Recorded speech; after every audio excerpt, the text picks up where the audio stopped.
let's start off talking about, it's a subject I talk about a lot lately because it's a big portion of my practice now. And given the fact that my practice is 35 years old now, and I've been in financial services for 37 years, a lot of my clients have aged with me, but many of them are older than me. And we deal a lot now with end-of-life financial issues. And with the baby boomers all aging now and so forth, this part of financial planning is going to be a very big, comprehensive part where it wasn't so much in the past. And one of the issues, obviously, is always estate preservation. We see more and more people going into nursing home, friends, families, so forth, and we see how much it costs, and we see how estates are melted away. And there's ways of protecting this, and that's the thing, is that if you talk to a planner early, especially not just, weeks before you're going to go into a nursing home, but as you age and your health degrades, there's planning that can be done to protect your estate for your family. And it's a shame, and it makes me want to cry when I see so many estates just liquidated for nursing home care when just a small amount of planning just a few years back could have protected the estate. So let's talk about statistics here. What is the threat that we're going to need long-term care? And these statistics just came out.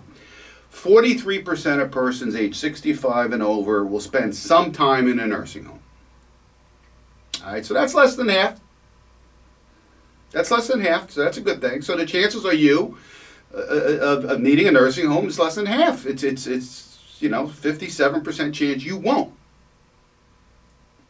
And that's the thing about this kind of planning, is that nobody knows for sure. Are you going to be in the 43%? Or are you going to be in the 57% that don't need? Because obviously, if you plan for something that you don't need, that may have some drawbacks, or it may be a waste of time. And if you need it, you don't do the planning, well, that's a real big problem, because now it's going to cost you tons of money. So how long is the average stay in a nursing home? The average stay in a nursing home is 408 days, with 31% being less than 1 month and 11% extending beyond 3 years. All right, so when you have the average, you have people who are there long term, like with Alzheimer's, that are pulling the average up. But according to this, the average stay is 408 days, which is a little over a year and a couple of months. But 31% is less than a month. So let's figure this out now. If 43% of people are going to need nursing home care, and 31% of that 43 is only going to be there 1 month, which means not a big cost. So now really we're only looking at about maybe 28%, 30% of people will be there longer than a month if they go into a nursing home. So let's figure this out. What's the average cost of a nursing home? Well, it depends where you are in the country. Obviously, some states are more expensive than others, and those of us who live in New Jersey, congratulations, like everything else, it's one of the more expensive states for long-term care. The average in the country is about $90,000 a year. In New Jersey, it's about $120,000 a year. Obviously, based on the quality of the institution, it's higher or lower given that. Now, so, when people get crazy about planning for this, I have to, bring them off the ledge and say, look, the chances of you being in a nursing home long term is pretty small. So that's always got to be in our thinking when we're doing this kind of planning. Because let's face it, the only thing we can do as planners and as clients is to make certain assumptions, assumptions that we don't truly know what the answer will be. So one of the things that we do in our information process is I'll ask, okay, how's your health? Pretty obvious question to ask. And I find that some clients are kind of surprised at some of the questions that I ask on our first meeting together. They think they're there for financial planning. Well, what do you need to know about if my parents had Alzheimer's or not? Well, it goes into this type of planning. There's financial planning for investments. There's financial planning for taxes, and then there's financial planning for end-of-life issues and estate planning. It's all part of financial planning. The problem is, most financial advisors usually an expert at one of them. They're an investment guy, they're a tax guy, they're an insurance guy or gal. They're an estate planner that usually moves more into the attorney realm. In my practice, we pretty much do it all. We don't practice law, but we're pretty much well versed in all these things. So one of the things we could do, all right, how do we protect this estate from this nursing home? And I can't believe how that question has accelerated over the last 5 to 10 years for clients that come in, or existing clients for that matter. And the reason being is how I opened the program with people, baby boomers aging and so many people getting older, and me being, almost 40 years in the business and having clients that have been with me for decades. I also recently, over the last few years, lost my own parents and how to deal with that, and in-laws and so forth. So, life experiences that we deal with individually, but me professionally. So what do we do? How do we protect the assets? Well, the first way is long-term care insurance. Very expensive. They could jack up the rates on you later on. If you die, you may lose all the money you put into it if you didn't need nursing home costs. There's more hybrid plans out there now that you get some kind of a refund, but they're all pretty expensive. And I've seen people who've had these plans, and thank God they've had them. I had a client who had Alzheimer's, had a 3-year policy that covered 3 years worth of their cost. Boy, that was great. But after the 3 years were over, then the estate was at risk. And we did the best planning we could to protect as best we could. But there's a surviving wife and so forth. So there's things that we couldn't do. But one of the things we do first is look at taking assets out of somebody's name and gifting it normally to the children. Doesn't have to be the children, could be whoever your beneficiaries are, but you gift it to them. And the first place I always look to do this is the primary residence that you have. And the first reason I look at that is because it is painless. You can do it, nothing changes in your life. You sleep in the same bed, you eat in the same kitchen, you go through the same front door, nothing changes. And the way this is done is through what's called a life estate. And why do you have a life estate? Well, a life estate is transferring it's a pseudo transfer because it's really not officially transferred until you die. You still have some kind of pseudo part ownership of it. You pay the taxes, you pay all the bills.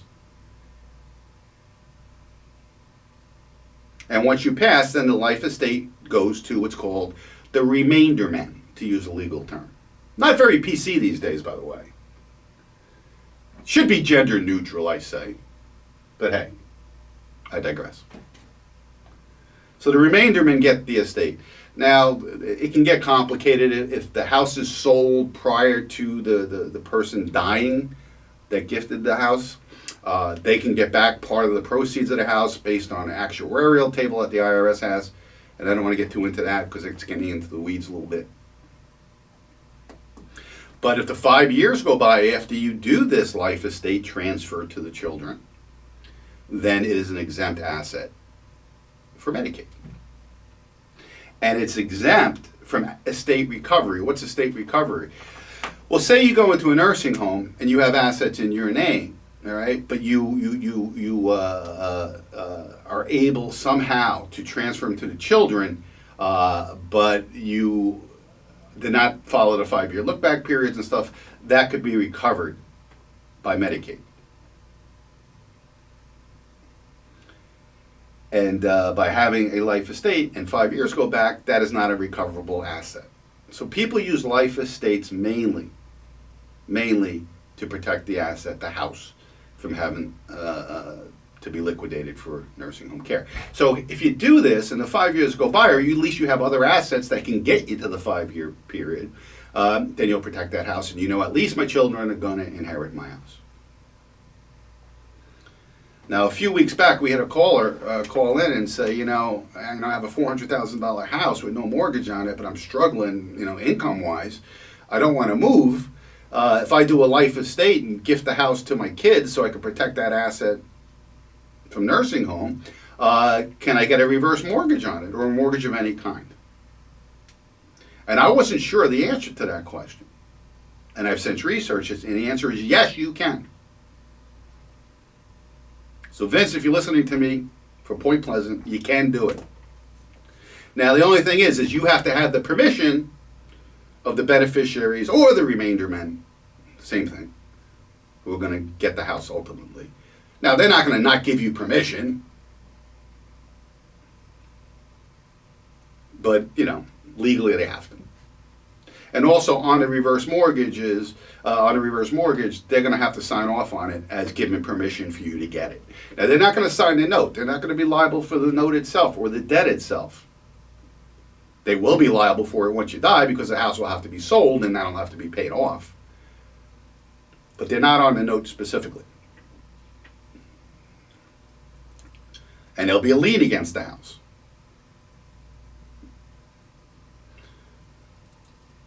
Now, sometimes if you have 3 or 4 children, you don't put all of them on it, depending on the dynamics of your family.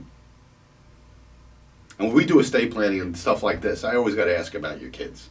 I mean, they're not kids, they're usually adults when we're doing this, sometimes 60 years old. But they're still your kids, your children. Well, they were children at one time. Your offspring. How are they with money? How is their marriage? Do they have any vices? How do they get along with their brothers and sisters? What's their tax bracket? And sometimes we'll find in a family we have 1 or 2 really responsible, financially secure people with stable marriages, and the third one has all kinds of problems. We all have families, you know what I'm talking about. So maybe you put the house in the 1 or 2 children's names that are financially responsible and stable, with the understanding that when you pass, they're going to give a third to their delinquent brother.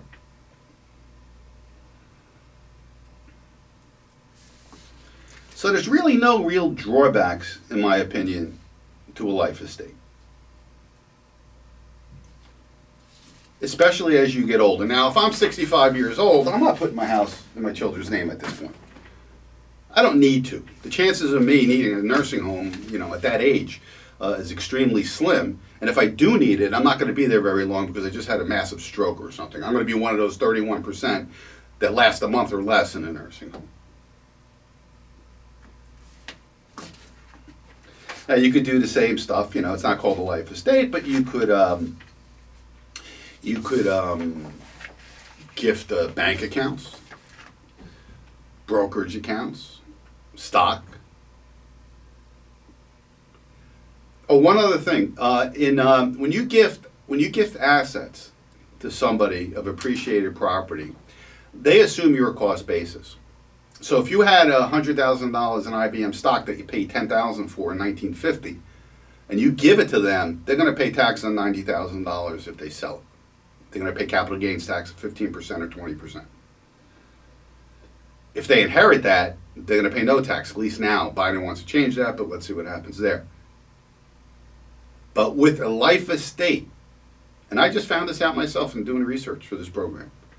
In a life estate, the beneficiaries, when you die, get a stepped up cost basis. I did not know that. It's one thing in my business, you're always learning something. When you think you know it all, you don't. And that's why I enjoy when some people say, "Oh, that guy stumped you on the radio." I enjoy those kind of calls because if I don't know it, I have an opportunity to grow and learn it and do the research on it and broaden my ability to advise people and advise you, my listeners, on the program. So I learned that this week, actually. Now, why would you get a reverse mortgage in the first place? I mean, it's I could do a whole show on reverse mortgages, and I had guests on and everything else. And in my entire career, I've never seen a financial product more misunderstood than a reverse mortgage. Yeah, it's not right for everybody. But it's also an amazing, amazing financial tool for certain people. Here's an example.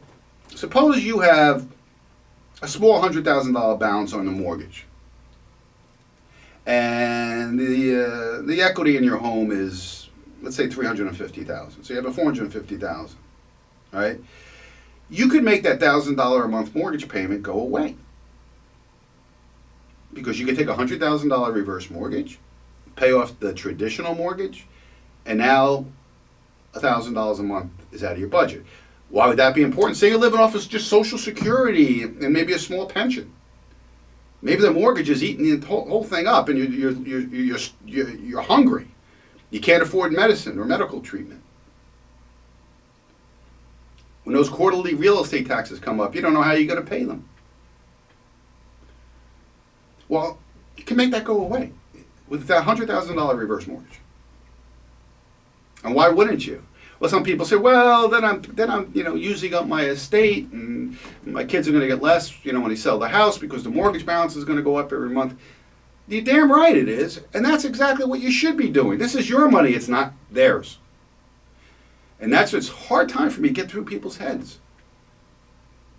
That this money you accumulated for your retirement, if there's something left after you spent everything you need to spend to be happy and stable and fulfilled, then they get it.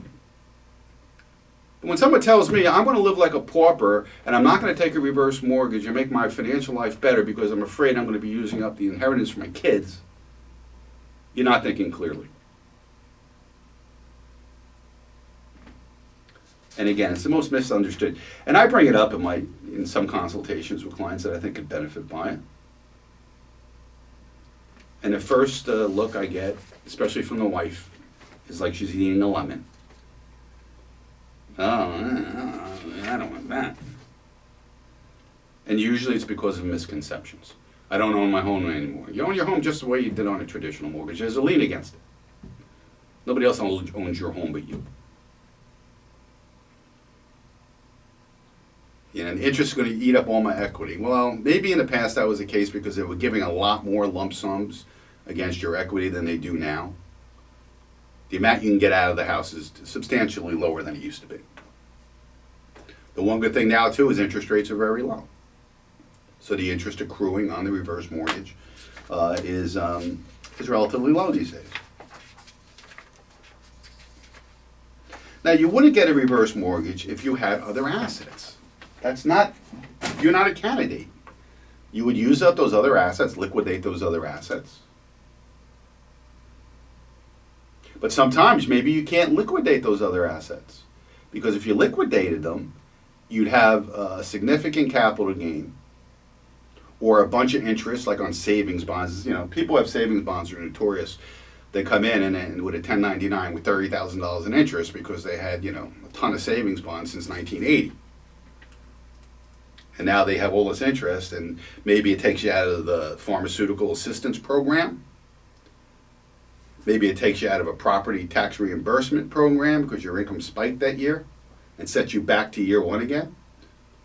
Maybe your Medicare Part B premiums go up for a year because you have a higher income.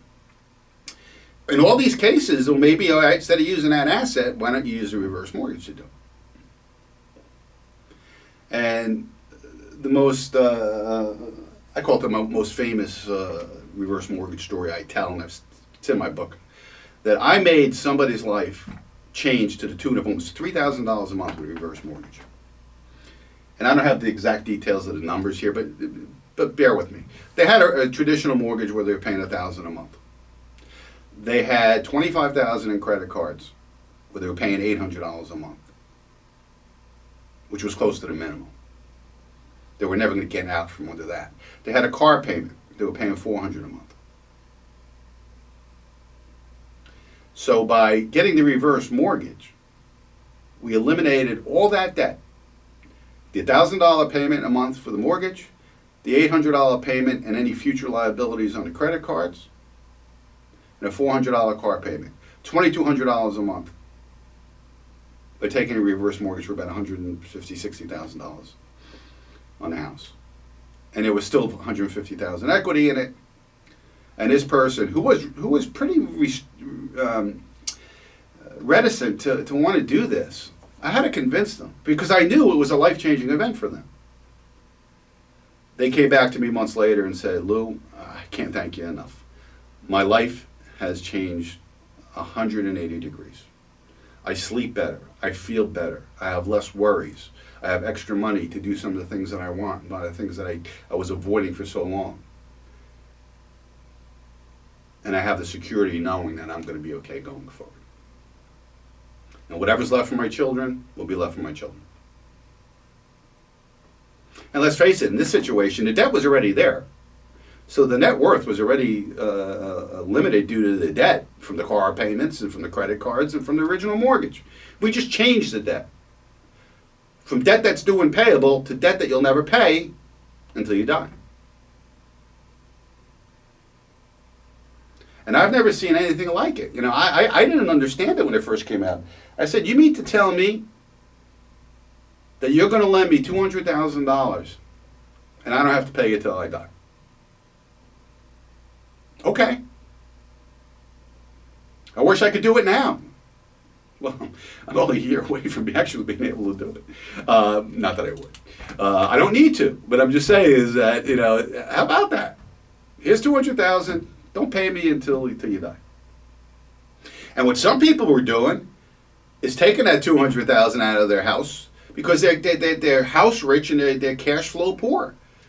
So they'll either turn it up and say, you know, send me $2,000 a month from the reverse mortgage. You can do that. You can get monthly income.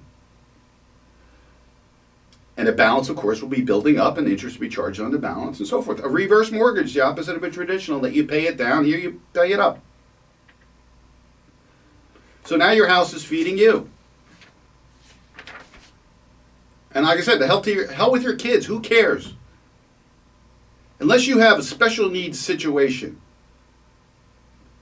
where one of your children, you know, will struggle bad without your inheritance. That's one thing.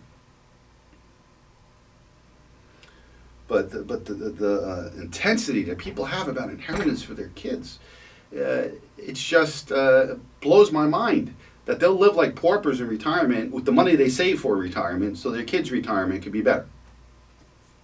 Gotta love mom and dad. They love their children, right? So these are very, very important things to think about as you get older. It's not something that you do when you're 60s and you're healthy, but as your health deteriorates, and especially if you're not married anymore, one of you passed already, and there's only one person left, there's, you know, the protections for spouses are gone at this point. Everything is available for Medicaid, and you need to do the planning before you need the care.